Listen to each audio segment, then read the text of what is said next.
पैसे में लेकर जाना, यहाँ पे हाजियों को रखना।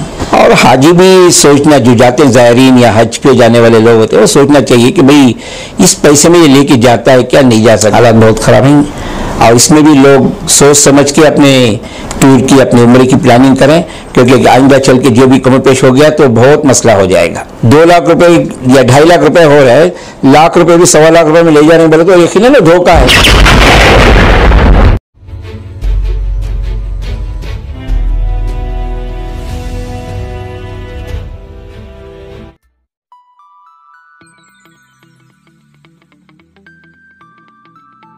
अस्सलामु अलैकुम रहमतुल्लाहि बरकातुहू।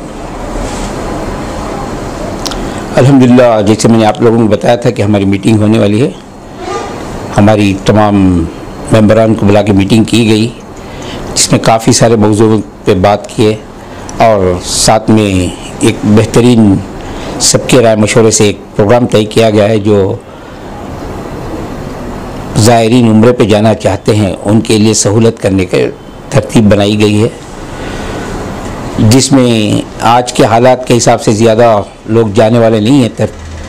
किसी को फाइनेंशियल प्रॉब्लम है और जिसके पास फाइनेंशियल सहूलत है वो जाने के लिए डर रहे हैं कि जान के लिए क्या होता है बिल्कुल। इसके लिए तमाम जितने भी हमारे मेंबर्स हैं सबकी मुश्तरका तौर पे एसोसिएशन के बैनर में उम्रे का पैकेज करने का तय किया गया है और साथ में क्वारंटाइन जो किसी और मुल्क में जाने का है वो बजाय उस दूसरे मुल्क के सऊदी अरब में ही क्वारंटाइन के लिए हम लोग कोशिश कर रहे हैं। इंशाअल्लाह इस पे काम जारी है, अल्लाह ने चाहा तो अनकरीब इसकी भी आप लोगों को इत्तला दी जाती है। दूसरी बात मैंने बताया था कि आने वाले दिनों में कुछ हुकूमत से भी रियायत मिलने वाली है, सऊदी हुकूमत से, और उसमें भी काफ़ी सारे, अभी जो 20 कंट्रीज़ थे उसमें से 13 कंट्रीज़ को उन्होंने क्लियर कर दिया है रेड लिस्ट से। अब हमारा इंडिया बाकी है, इसके लिए भी हमें इंफॉर्मेशन है कि शॉर्टली उसमें भी कुछ रियायत मिलने वाली है। अभी जो हम लोग करने वाले हैं उम्रे का पैकेज एसोसिएशन के ज़ेरे एहतमाम, उसमें हम लोग हुकूमत सऊदी अरब की जानिब से कुछ रियायत मांग रहे हैं, जिसमें हमारी government ministry of external affairs का ताउन ले रहे हैं। वो ये कहें कि बजाय किसी और मुल्क के सऊदी अरब में ही क्वारंटाइन के लिए इजाज़त दी है, मक्का मदीना नहीं, रियाद में या दमाम में कहीं दें, ताकि हम लोग पूरा क्वारंटाइन का वक्त गुजार के मक्का जाने के लिए सहूलत हो जाएगी, जिसमें जाने वालों के लिए भी आसानी और ख़र्चे में भी कुछ कमी हो सकती है। सऊदी गवर्नमेंट की रियायत के बारे में वहाँ की जो मिनिस्ट्री जो है हर आए दिन अपडेट्स मिल रहे हैं हमें।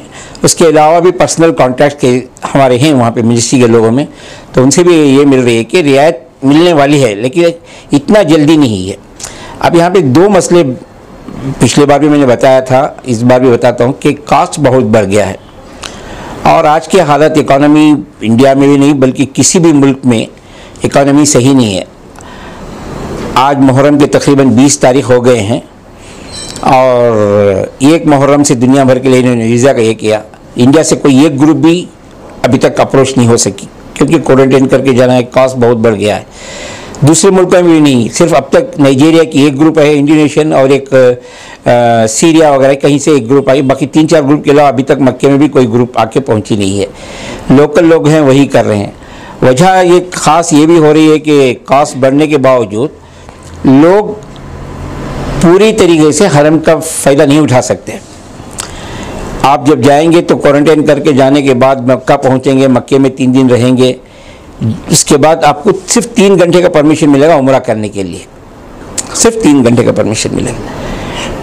पहले तो नमाज को जाने के लिए नहीं मिल रहा था, अब तो नमाज के लिए मिलता है। एहराम की हालत में आप मक्के में हरम में दाखिल नहीं हो सकते। एहराम में की हालत में अब दाखिल होना तो आपके पास परमिशन होना चाहिए, जो 8-8 दिन 10-10 दिन लग जाता है। अभी तो उम्रे में सिर्फ 5 दिन क़याम मक्के में दे रहे हैं और मदीने में 3 दिन का क़याम दे रहे हैं। मदीने में भी रियाजुल जन्नह में जाने के लिए आपको परमिशन की ज़रूरत पड़ती है, जो ऑनलाइन परमिशन मिलता है। एक बार परमिशन आपके पास है, दोबारा परमिशन आप अप्लाई नहीं कर सकते। और जब आप अपना उम्रा कंप्लीट करके फिर जब अप्लाई करेंगे तो उम्मीद है कि कभी मिल जाए कभी नहीं मिले, बल्कि लोगों को 10-10 दिन में भी नहीं मिला है।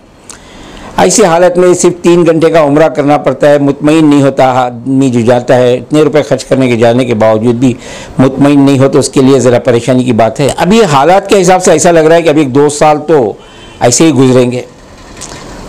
हज तो इंशाअल्लाह ताला हुकूमत से कुछ हमारी मिनिस्ट्री ऑफ हज सऊदी अरब की है, वहाँ से भी, और हमारे मौलमीन के जो मुअस्ससा है वहाँ से भी इंफॉर्मेशन हैं कि आइंदा साल के हज में सारी दुनिया के लोगों को परसेंटेज वाइज, जैसे हमारी 2 लाख का कोटा था, हो सकता है 25% देंगे हमें, वो हिसाब से करने का उन लोगों का प्लानिंग है सऊदी अरब हुकूमत की।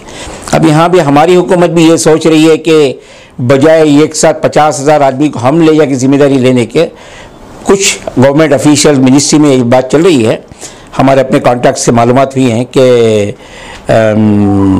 क्यों ना टूर वालों को ही दें, ताकि वो 50 से आदमी या 100 आदमी का जरूरत दें, क्योंकि टूर वाले जो पूरी जिम्मेदारी के साथ अपना काम करते हैं, इसमें खर्चा बढ़ता है। जो गवर्नमेंट से हज कमेटी से जाते हैं उसमें खर्चा काफ़ी कम होता है, लोगों को दूर दूर रहते हैं, लेकिन निगरानी के लिए उतने आदमी वहाँ पे होते नहीं हैं। इसलिए कुछ ऑफिशियल्स का कहना है कि प्राइवेट में दें, लेकिन हज कमेटी भी अपनी तरफ से जोर लगा रही है कि सारे का सारा हम इस्तेमाल करते हैं बोल के। बाकी देखेंगे आगे चल के हालात कैसे होते हैं, देख के इंशाल्लाह हुकूमत जो डिसाइड करेगी। ये नामुमकिन बात है कम पैसे में लेकर जाना या वहाँ पे हाजियों को रखना, और हाजी भी सोचना, जो जाते हैं ज़ायरीन या हज पे जाने वाले लोग होते हैं, वो सोचना चाहिए कि भाई इस पैसे में ये लेके जाता है क्या, नहीं जा सकता क्या, इतने खर्चे में हो सकता है क्या हमारा उम्रा। आज के हालात में कम अज़ कम 2 से 2.5 लाख रुपये जो लो लेवल का है उम्रे के लिए 2.5 लाख से बढ़ के ही होगा। अगर अल्लाह ने चाह के आगे क्वारंटाइन में कुछ रियायत मिली तो वो पैसे कम हो सकते हैं। दूसरी बात यह है कि कमरों में वहाँ पे सिर्फ 2 आदमी की परमिशन मिल रही है। 3 स्टार 4 स्टार 5 स्टार होटलों को अभी तक ओपन करने की इजाज़त मिली है। ऐसे हालत में कॉस्ट बहुत बढ़ेगा। ये लाख 1.25 लाख की सब झूठे वादे करके पैसे ले लेके जाने के ही काम है। मेरी गुजारिश है ज़ायरीन से या जो भी लोग ये देख रहे हैं, अपने जान पहचान और जो भी जाने वाले हैं उनसे बताएं कि मालूमात कर लें। ऑनलाइन हर चीज़ अवेलेबल है, सऊदी की नेट चेक करें, या हमारा एसोसिएशन कर्नाटक स्टेट हज ऑर्गेनाइजर एसोसिएशन है, इसके ज़िम्मेदार से रब्ता करें, आपको सही रहबरी मिलेगी। मेरा नाम शौकत अली सुल्तान, प्रेसिडेंट कर्नाटक स्टेट हज ऑर्गेनाइजर्स एसोसिएशन। बिल्कुल परमिशन है, लेकिन जाने के लिए परमिशन सिर्फ परमिशन ऐसे ही नहीं होता ना, वीज़े के लिए ग्रुप होना चाहिए, ग्रुप में लोग जमा नहीं हो रहे हैं। ऐसी हालत में अभी तक तो इंडिया से, जबकि सबसे ज़्यादा हाजी जो जाते इंडिया से, किसी वक्त बॉम्बे से थे, आज बेंगलुरु के हाजी जाते हैं। बेंगलुरु और केरला भी यार चल रहे हैं, कोई एक ग्रुप भी ना हमारी गई है, ना केरला की, ना महाराष्ट्र की। ये हालात चल रहे हैं, हालात बहुत ख़राब हैं, और इसमें भी लोग सोच समझ के अपने टूर की, अपनी उम्र की प्लानिंग करें, क्योंकि आइंदा चल के जो भी कम पेश हो गया तो बहुत मसला हो जाएगा। हमारे तमाम मेंबरों की मुश्तरका राय मशवरे के साथ ये तय किया गया है कि हम लोग डायरेक्ट हुकूमत के जितने भी फ़ायदे हमें मिल सकते हैं वो लेके हाजियों की सही रहनुमाई भी हो जाएगी, कॉस्ट में भी कटिंग होके करने की प्लानिंग है। इंशाल्लाह दुआ करें। हम लोग मिनिस्ट्री ऑफ एक्सटर्नल अफेयर्स से भी कांटेक्ट कर रखे हैं, हमारी मिनिस्ट्री ऑफ माइनॉरिटी अफेयर्स और सऊदी हुकूमत की भी हज मिनिस्ट्री है, उन सब से रब्ता रख के हम लोग कुछ करने की प्लानिंग कर रहे हैं। उम्मीद है आइंदा महीना तक, ये महीने में गुजरने तक हो जाएगा। उसके दरमियान एक और भी उम्मीद है कि सऊदी हुकूमत हो सकता है हमारी कंट्री को भी रेड लिस्ट से निकाले, तो हम लोगों को डायरेक्ट जाने में आसानी होगी। उस वक्त भी थोड़े से पाबंदियों को फॉलो करके करना पड़ेगा इंशाअल्लाह। हमारे एसोसिएशन से जुड़ने के लिए हमारे कुछ शराइत हैं, उसे पूरा करने पर हम उन्हें मेंबरशिप देते हैं, और उन लोगों को पहले तो प्रोविजनल देते हैं, उसके बाद उन्हें देखने के बाद काफ़ी सारे उनकी एक्सपीरियंस, वो कैसा लोगों के साथ ट्रीट करते हैं, अपनी ग्रुप्स कैसे मैनेज करते हैं, उसके बाद उनको मेंबरशिप पक्की करते हैं। हमारी एसोसिएशन 1997 से गवर्नमेंट ऑफ इंडिया ने अप्रूव करके बनाई है हमारी, और पूरे हिंदुस्तान में सबसे पहले रजिस्टर्ड टूर बेंगलुरु के थे, उसके बाद सारी इंडिया में एसोसिएशन बनी। हमारी एसोसिएशन बहुत देर से काम कर रही है इस पर। पिछले इन कोरोना के पहले भी हम लोग, जब भास्कर साहब यहाँ पे कमिश्नर थे, हमारा डेलीगेशन गया, मुलाकात की, काफ़ी उन्होंने भी कोऑपरेट किए। एक स्पेशल ऑफिसर दिए थे हमें, शशि किरण के नाम से एक थे, अभी वो DISP हो गए हैं, तो उन्होंने भी काफ़ी जितने भी लिस्ट हम लोग लिस्ट आउट किए थे, कौन कौन से एरिया में कितने थे, उन सबको बुला के वार्न करके रखे थे। दरमियान में लॉकडाउन आने के बाद काफ़ी सारा ये हुआ है। और ये जो भी ये फ्रॉड हो रहे हैं, ये कोई रजिस्टर्ड टूर वाला नहीं कर रहा है ना, हमारा कोई इसमें मेंबर है आज तक, ये एक हमारा रिकॉर्ड है। वो उसकी वजह ये है कि हम लोग जैसे भी अपना मेंबर बनाते हैं, उसकी काफ़ी सारी हमारे शराइत को पूरी करने के बाद ही हमारा मेंबर बनता है, और अक्सर बीचतर हमारे जो मेंबर है वो मिनिस्ट्री से रजिस्टर्ड हैं। तो ऐसे वक्त में लोगों को भी चाहिए कि इन जैसे धोखेबाजी से बचना चाहिए, और ख़ासकर जब वो लोग धोखा देने वाले हैं वो कम पैसे का लालच देते हैं। इससे परहेज़ करें, इंशाल्लाह मामले खैर के होंगे। कोई भी अपने घर से ला के डाल के तो नहीं करता। 2 लाख रुपए या 2.5 लाख रुपए हो रहा है, लाख रुपए भी 1.25 लाख रुपए में ले जाने बोले तो यकीनन वो धोखा है। वो तो लेके नहीं जाएगा, कहाँ से लाएगा? 100 आदमी के लिए 1 करोड़ रुपए अपनी जेब से डाल के करेगा? 50 आदमी के लिए 50 लाख रुपए डालेगा? नहीं डालेगा कोई भी।